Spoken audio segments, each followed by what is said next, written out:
आज के इस मास डेपुटेशन रोष प्रदर्शन की अध्यक्षता कर रहे हरियाणा विद्यालय अध्यापक संघ के राज्य के प्रधान साथी धर्मेंद्र डांडा जी, संचालन कर रहे जनरल सेक्रेटरी साथी प्रभु सिंह जी, तमाम विद्यालय अध्यापक संघ की केंद्रीय कमेटी, एसटीएफआई से साथी सीएन भारती जी, रिटायर्ड कर्मचारी संघ हरियाणा के राज्य के प्रधान मास्टर जरनैल सिंह सागवान जी, अखिल भारतीय किसान सभा के हमारे साथी और सर्व कर्मचारी संघ जिला यमुनानगर की हमारी कमेटी और तमाम बहादुर साथियों और बहनों, सबसे पहले मैं सर्व कर्मचारी संघ हरियाणा की ओर से जो आप तमाम सम्मानित शिक्षक साथी और बहनें इस सार्वजनिक शिक्षा को बचाने के लिए, इस जन शिक्षा को बचाने के लिए शिक्षा मंत्री के आवास पे प्रदर्शन करने के लिए पहुंचे हो, मैं तमाम साथियों का और बहनों का क्रांतिकारी अभिनंदन करता हूं, स्वागत करता हूं। और साथ ही शिक्षा मंत्री जी को यह कहना चाहता हूं कि अगर ये जन शिक्षा बचेगी तो शिक्षा मंत्री जी आप भी तभी बचोगे। अगर ये शिक्षा नहीं बचेगी आप भी नहीं बचोगे। ये सर्व कर्मचारी संघ हरियाणा 2 टूक आपको कहना चाहता है। इसके बाद ये जो तमाम विस्तार से मांगों पे चर्चा हुई, चाहे वो पीटीआई के आंदोलन की बात है, गेस्ट टीचर के आंदोलन की बात है, और अभी जो 2 दिन पहले कैथल के अंदर जो एक हमला हुआ है, क्या संदेश है वो संदेश साफ है। चाहे वो आंगनवाड़ी की बात है, चाहे कैथल के जो साथी सस्पेंड किए हैं, कि जो भी अपने हक की बात करेगा, अपने अधिकार मांगेगा, उसको सख्ती से कुचल दिया जाएगा, ये साफ कह रहे हैं। और अभी जो शर्मा जी बोल रहे थे ना, पीटीआई के हमारे संयोजक, कि हम सुबह राम राम करने के लिए पीटीआई जा रहे थे शिक्षा मंत्री के पास। ये समझ लो भाई, अब पीटीआई साथी भी ये बीजेपी है, इसको राम राम पसंद नहीं, इसको जय श्री राम पसंद है। इसमें वो सारा बदला है। और तीसरा जो मैं कहना चाहता हूं, सर्व कर्मचारी संघ की सीधी सी मांग है, ये बैठे हैं साथी, में आ रहा था, टेंट लग रहा है, एक्ट में संशोधन करके पक्का करो। साथी अभी हमारे पूर्व के प्रधान मास्टर बलबीर सिंह जी पूरी विस्तार से चर्चा रख के गए। सर्व कर्मचारी संघ हरियाणा की सीधी और साफ मांग है, आज की डेट में किसी भी विभाग के अंदर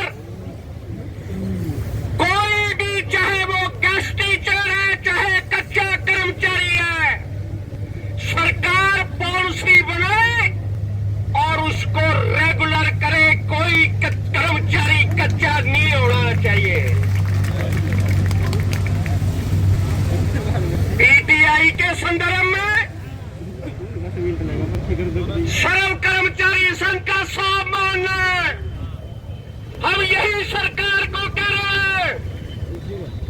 सुप्रीम कोर्ट ने कहा चयन प्रक्रिया में कमी है। जिनका चयन हुआ था पीटीआई ड्राइंग का, उनका कोई दोष नहीं है। तो सर्व कर्मचारी संघ ये मांग दोहरा रहा है। शिक्षा मंत्री जी कान खोल के सुन ले, कह दे मुख्यमंत्री को कि जिनका दोष है उनको सजा मिले। निर्दोष की सेवाएं जैसे थी वैसी बहाल होनी चाहिए। यह विद्यालयाध्यापक संघ मांग कर रहा है। अभी साथी नयन साहब बात रखे गए पूरे हरियाणा कौशल रोजगार निगम पे, और तमाम चर्चाएं जो साथियों ने की, चाहे वो रैशनलाइजेशन की बात है, चाहे वो ऑनलाइन ट्रांसफर की है, चाहे वो पुरानी पेंशन बहाली की है, चाहे और मांगे, वास्तव में 2 मिनट साथी, 2 मिनट प्लीज। 2 काम है। इन तमाम मांगे नजर अलग आ रही है। ये पीटीआई है, ये कैस्ट है, ये रैशनलाइजेशन है, ये कौशल रोजगार है, ये स्कूलों की मर्जिंग है, ये ऑनलाइन ट्रांसफर है, ये बर्खास्तगी है, ये रेगुलराइजेशन क्यों नहीं हो रही। वास्तव में इन तमाम समस्याओं का जो स्रोत है, जहां से ये पैदा होती है, वो एक है। उसकी वजह से ये हो रही है। और वो क्या है, मैं अभी बैठे बैठे सुन रहा था। जब मैं पढ़ा करता था स्कूल के अंदर, कमरे कम होते थे, अध्यापक ज्यादा होते थे। आज कमरे ज्यादा है, अध्यापक कम है। और मेरी उम्र के जो साथी बैठे या जो रिटायर हुए, 1 रुपया में उस समय हमारे से संचय का फंड हुआ करता था। 1 रुपया लेते थे मास्टर जी प्रत्येक बच्चे से, ताकि उसके अंदर अलग बचत की एक उसकी तरफ वो बढ़े। आज कहीं नजर आ रहा है, आज उस अलग बचत की बजाय ऑनलाइन शिक्षा की तरफ सरकार बढ़ रही है। तो इनके पीछे का जो स्रोत है, मेरी तमाम अध्यापक साथियों और बहनों से अपील है, उस स्रोत पे पहुंचिए। वो है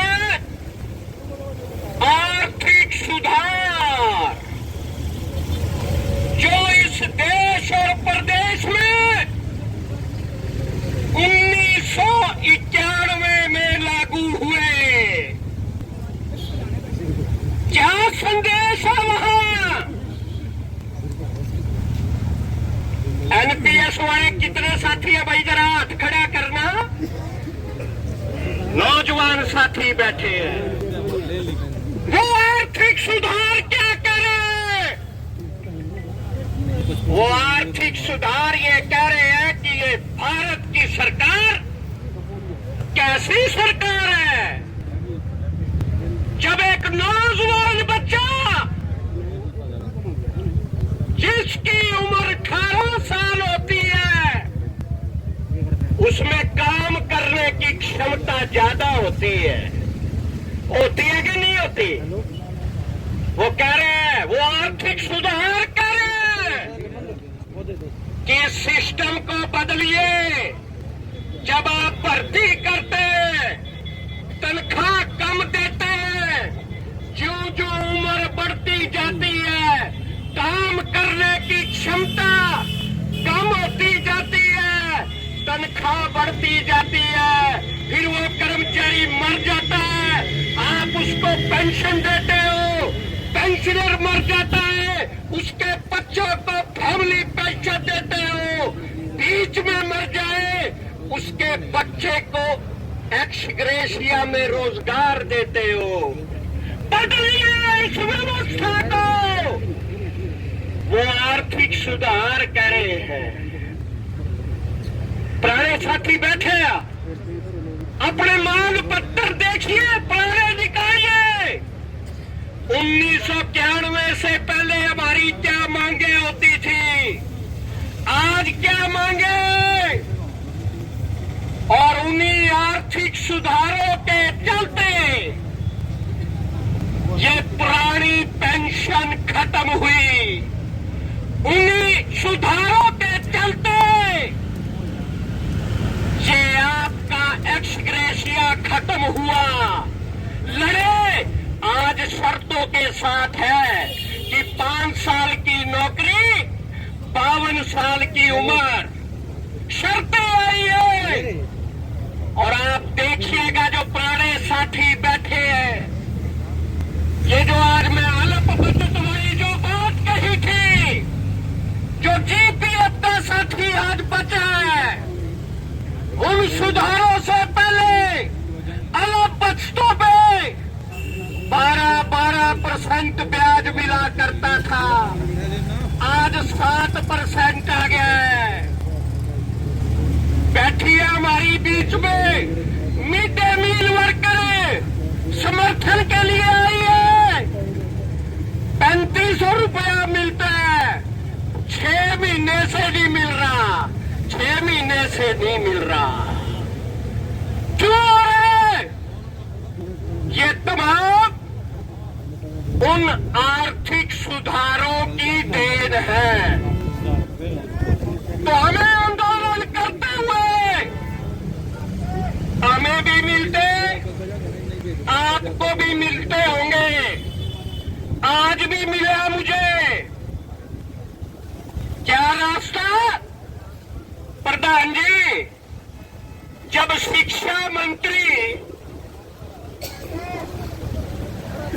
या कोई अधिकारी, मुख्यमंत्री, अखबारों में पढ़े होंगे ना, यूनियनों के बयान आते, सरकार पॉजिटिव है, आते ना पॉजिटिव बताते, पॉजिटिव है, मिल मिला के काम कर लो, लड़ाई में क्या रखा है। एक विचार ये होता है, उसमें क्या होता है, उस विचार में व्यक्तिगत तो कोई काम हो सकता है, सामूहिक और नीतिगत मसले हल नहीं हुआ करते। नीतिगत मसले हल होंगे, वो होंगे मजबूत यूनियन से और निरंतर संघर्ष से।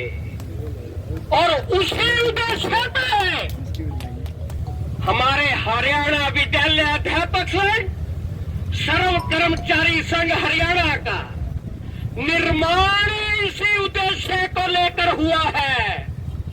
इसलिए हमें जहां अपने आप को इन नीतियों को समझना होगा, दो काम कर रहे हैं।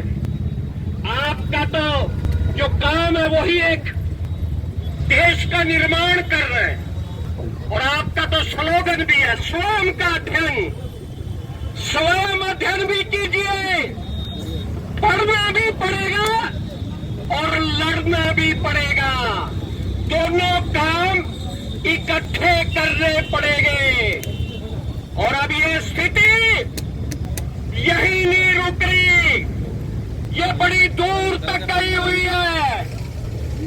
सवाल जन शिक्षा का है।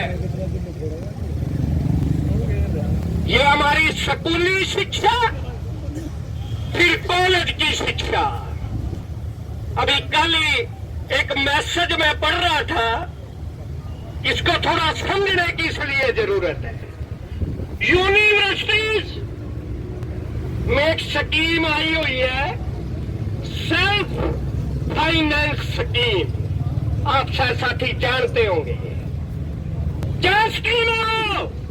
सर्व कर्मचारी संघ ने तब भी विरोध किया था, कह रहे सरकार कोई ग्रांट नहीं देगी, खुद यूनिवर्सिटी अपने स्रोत से पैसा इकट्ठा करे, बच्चों को पढ़ाए, उसकी व्यवस्था करे।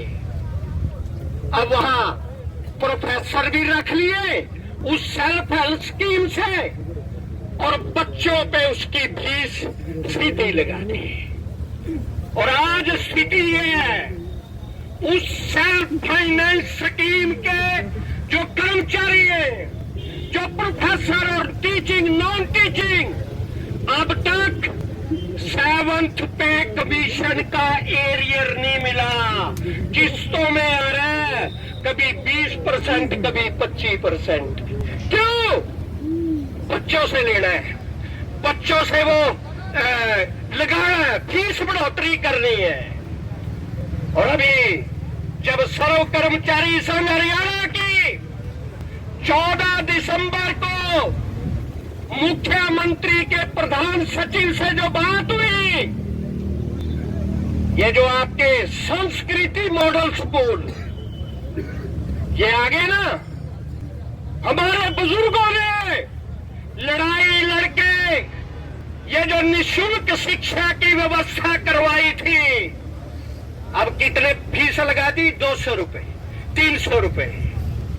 ये बढ़ने को है, ये बढ़ने को है। आगे रास्ता सरकार निकाल चुकी है।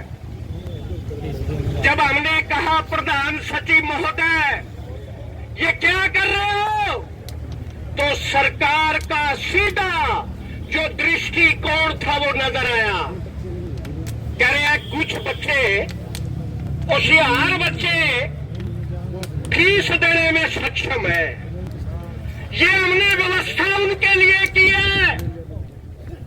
तो हमने कहा जो बच्चे छूट गए, जो पीछे रह गए, उनके लिए तो होनी चाहिए व्यवस्था, तमाम टीचर उनको उपलब्ध हो। कह रहे उनके बारे में भी सोचेंगे।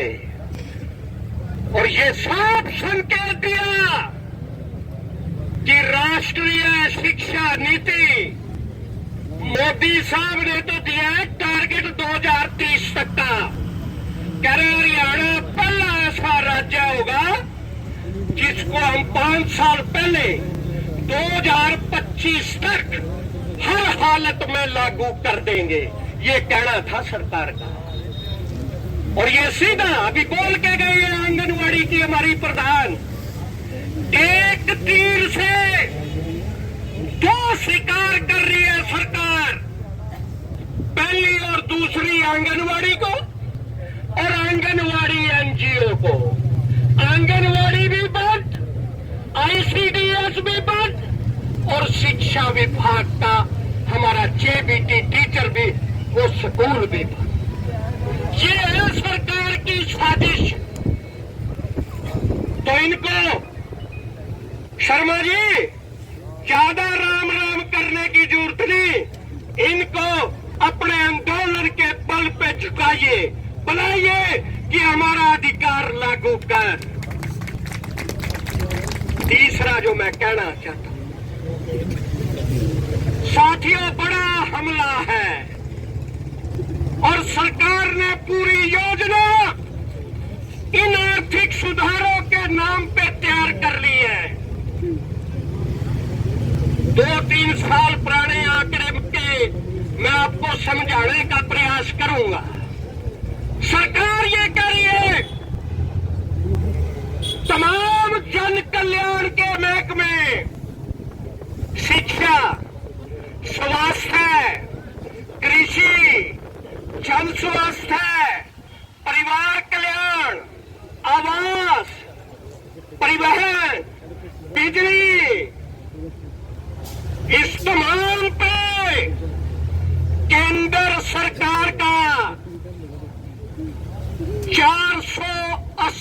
20,000 करोड़ रुपया सालाना खर्च होता है।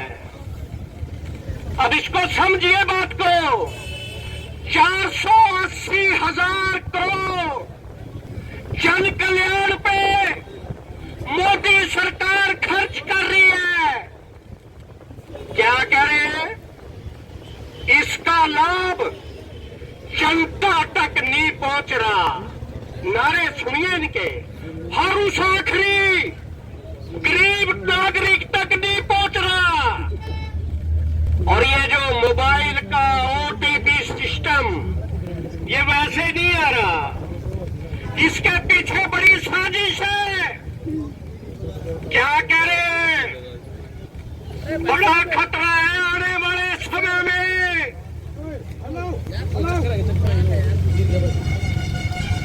क्या खतरा है? वो कह रहे हैं देश में 20 करोड़ परिवार है, 20 करोड़। हम भी शामिल है उसमें, जितने साथी बैठे हैं। ये चाहे मिड डे मील की है, चाहे यहाँ प्रिंसिपल है, रिटायर्ड है, कोई भी है, सब उन परिवारों में शामिल है। कह रहे हैं उसका नाम है स्कीम का, अभी लॉन्च नहीं हुई। जो ही आप अपने संघर्षों की धार को कमजोर करोगे, सरकार को पॉजिटिव रुख की तरफ बढ़ते हुए देखते हुए आंदोलनों की गति धीमा करोगे, लागू कर देगी। अभी तक जो रुकी हुई है वो आपके संघर्षों की वजह से रुकी हुई है। हम धन्यवाद देना चाहेंगे इस किसान आंदोलन का, जिन्होंने नीतियों को रोक के रखा। क्या कह रहे हैं? इसको तमाम साथी ध्यान से सुन ले कि ये 480,000 करोड़ रुपया हम जन सेवा पे खर्च करने की बजाय इस 20,000 करोड़ लोगों के खाते में ट्रांसफर करने की तरफ सरकार बढ़ रही है।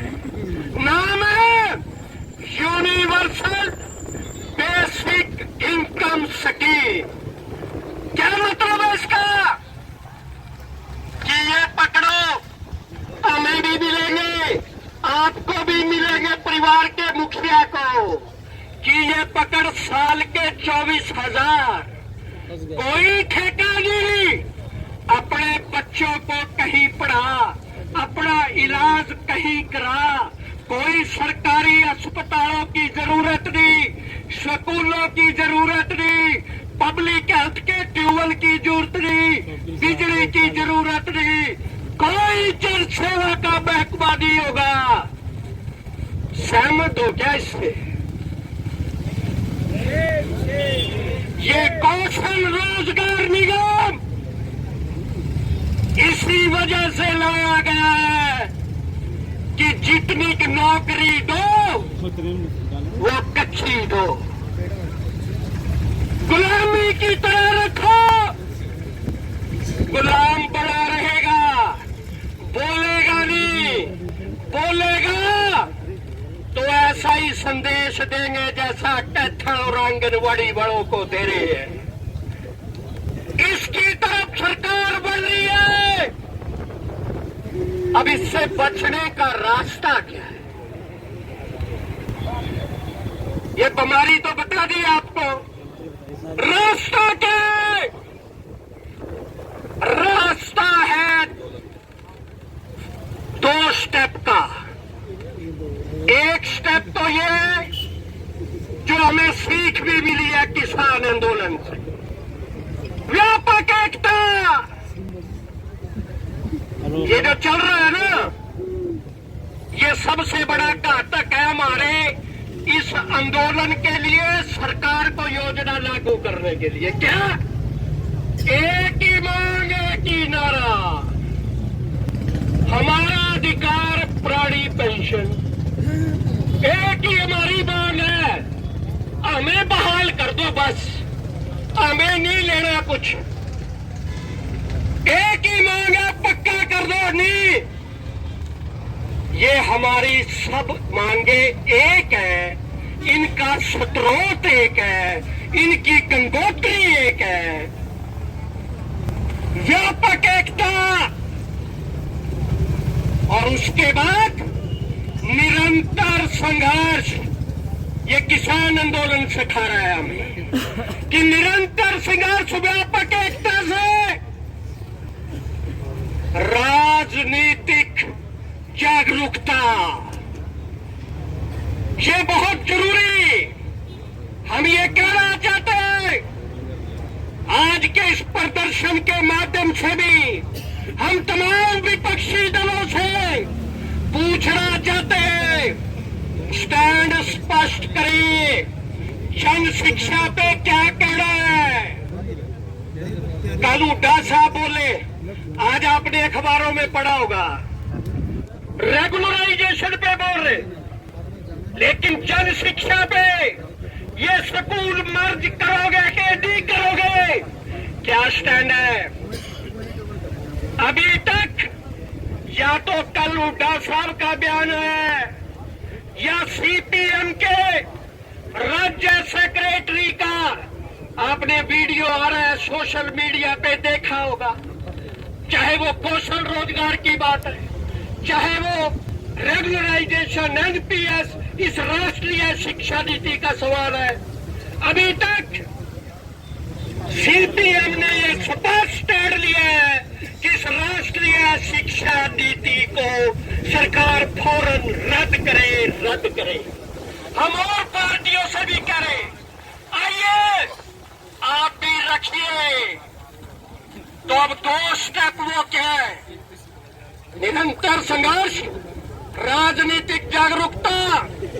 लड़ाई में कौन हमारा दुश्मन है, कौन हमारा मित्र है, इसकी पहचान करना और संगठन को मजबूत करते हुए अगर हम आगे बढ़ेंगे अनुशासन के अंदर। मोदी साहब कहा करते थे ना, ये सबसे पहले बोलता रहा शिक्षा मंत्री, जो काले कृषि कानून बढ़ गए वापस नहीं होंगे के नहीं